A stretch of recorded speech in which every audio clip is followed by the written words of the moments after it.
Ayan, tingnan nyo guys, napakasarap ng ating pork ribs caldereta. Ayan, masarap siya. Sabaw pa lang ulam na, tingnan nyo.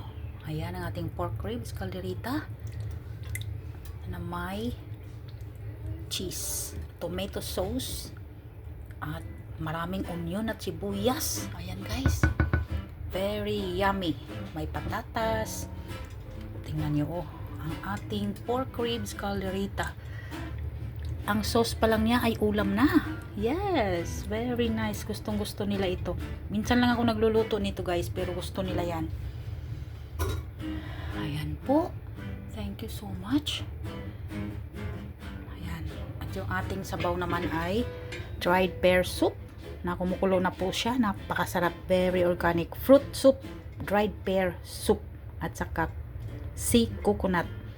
At saka buto-buto ng baboy. Ayan. Sarap po yan. So, ipakita ko sa inyo. Ayan. Ito yung sea coconut. Oh, at saka buto-buto. At saka dried longgan. At saka ito yung dried pear. Oh, tingnan nyo yung sabaw niya guys. Wala nang timpla yan guys. May lasa na siya at matamis-tamis. Very, very good. Ayan. Thank you so much. Bye-bye.